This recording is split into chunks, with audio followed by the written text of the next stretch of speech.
When someone is secretly crushing on you, they may think they're hiding it well, but psychology tells a different story. Even the most guarded individuals reveal their feelings in subtle ways. Whether they realize it or not, their emotions leak out through micro-expressions, body language, tone of voice, and behavioral patterns. And when that crush turns intense, when they're losing sleep, replaying conversations, and can't stop thinking about you, those signs become even more pronounced. If you know what to look for, you can see straight through their poker face and into their heart. Psychology has identified specific behaviors and unconscious reactions that people exhibit when they're harboring deep, emotional infatuation. These signs go beyond flirtation. They're about obsession, emotional chaos, and a silent scream for connection that words alone cannot express. So let's go deep, because when someone is crushing on you this hard, it's not just attraction, it's emotional turmoil masquerading as casual glances and nervous laughter. They'll remember the smallest details about you. You might forget something you said a month ago, but they won't.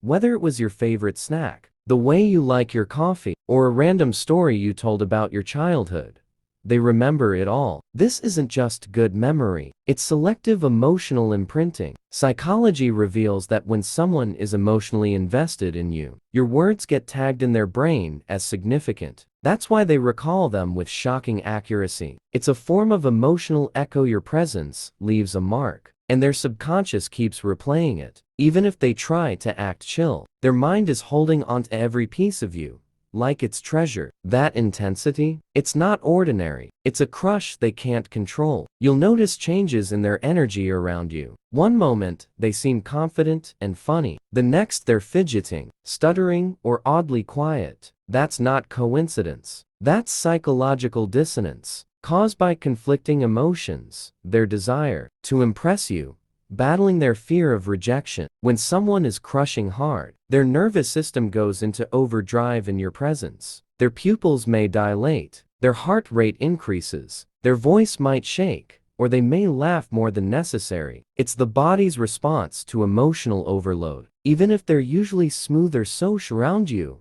they become unpredictable, not because they don't know how to act, but because you affect them more than they're ready to admit. They are trying so hard to keep it together that they end up giving themselves away. Then there are the stares, lingering eye contact followed by sudden glances away, or the kind of look that happens when they think you're not watching. People who are deeply crushing often gaze at the object of their affection longer than normal, and with a different kind of softness in their eyes. It's not lust, it's longing. Psychology calls this visual fixation, where someone's attention is unconsciously drawn again and again to the person they desire. It's a window to the emotion they're bottling up. And if they keep making eye contact, then quickly look away, or pretend they weren't staring at all, that's a major sign. They're overwhelmed by how they feel. Their eyes betray them, even when their words don't. They may go out of their way to create shared experiences, even if it's subtle. If you mention a show, they suddenly start watching it. You say you like a song,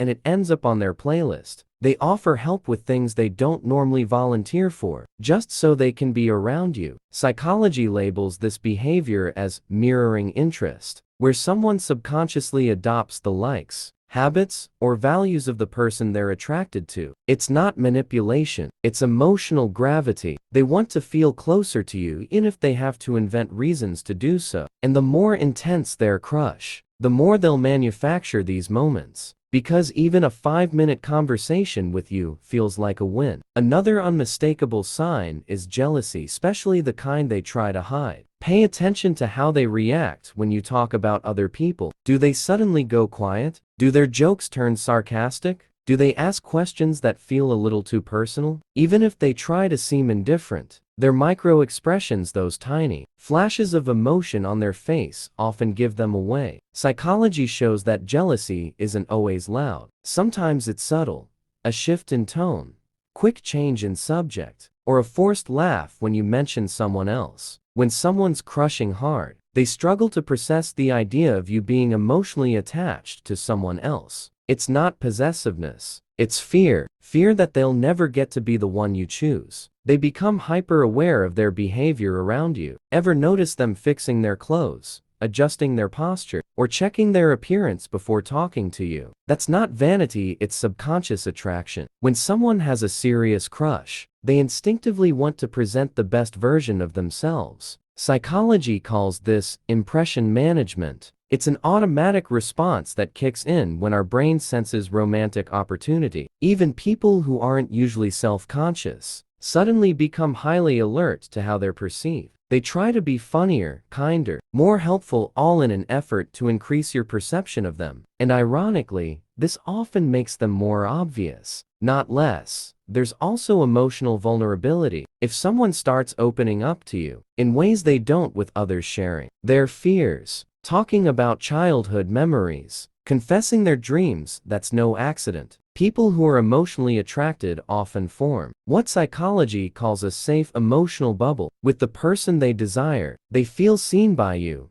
even if they haven't said it out loud. So, they begin to reveal themselves, sometimes without fully understanding why. That kind of intimacy is rare, and it doesn't happen with just anyone. If someone is being emotionally raw with you, that means you've already entered their inner world. Their crush isn't surface level anymore. It's deep. It's confusing, and it's taking over more of their mind than they're ready to admit. What's even more telling is how they react when you're gone. If they seem distant, moody, or slightly off after you've been away or talking to someone else, it's a classic emotional withdrawal. Intense crushes create a dependency on the presence of the person they desire. Even small interactions become a source of emotional fuel. So when those interactions stop, even temporarily, it can feel like a low-grade heartbreak. This reaction is rooted in psychological attachment theory. Their brain has linked their mood to your availability. It's not logical, it's emotional chemistry, and it hits harder than they ever expected. You'll also see a pattern of accidental encounters. They just happen to be where you are. They walk by your desk. They're suddenly part of your friend group. Or they join an event they normally wouldn't care about, just because you'll be there. These aren't coincidences. They're calculated chances to be near you without appearing desperate. Psychology calls this proximity manipulation, intentionally placing oneself near the person they're attracted to in hopes of creating organic interaction. It's a soft form of pursuit. They may never say it directly,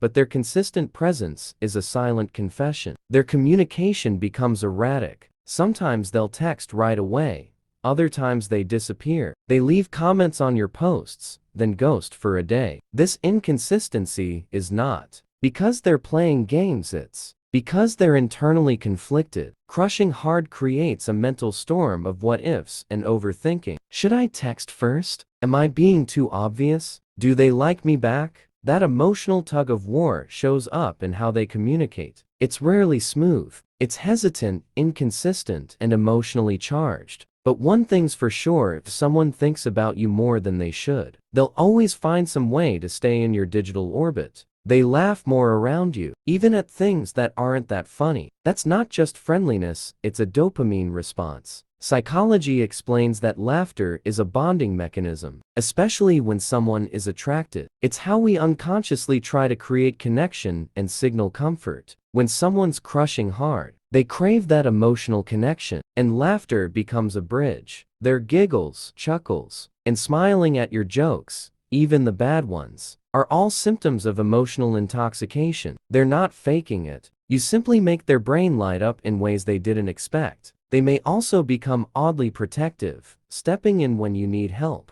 defending you in conversations, or showing concern for your well-being in quiet ways. This protectiveness isn't about dominance, it's about care. Intense crushes often create a deep emotional investment in the happiness and safety of the person they desire. This is called attachment signaling. In psychology, subtle cues that show they've emotionally bonded to you, even if they don't say it out loud. And finally, the most powerful sign of all, their energy lingers. Long after the conversation ends, or they've walked away, you still feel their presence. That emotional residue is real. When someone is crushing on you that hard, their thoughts, their attention, and their emotional energy create a kind of magnetic field. And if you're emotionally intuitive, you'll feel it. In their gaze, in their silence, in the way they say goodbye like they wish they didn't have to. Because when someone's crushing on you so hard, it's driving them crazy. It's not about lust. It's about longing. It's not about flirting. It's about emotional chaos trying to find a voice. And now that you've seen the signs, you'll never look at their behavior the same way again.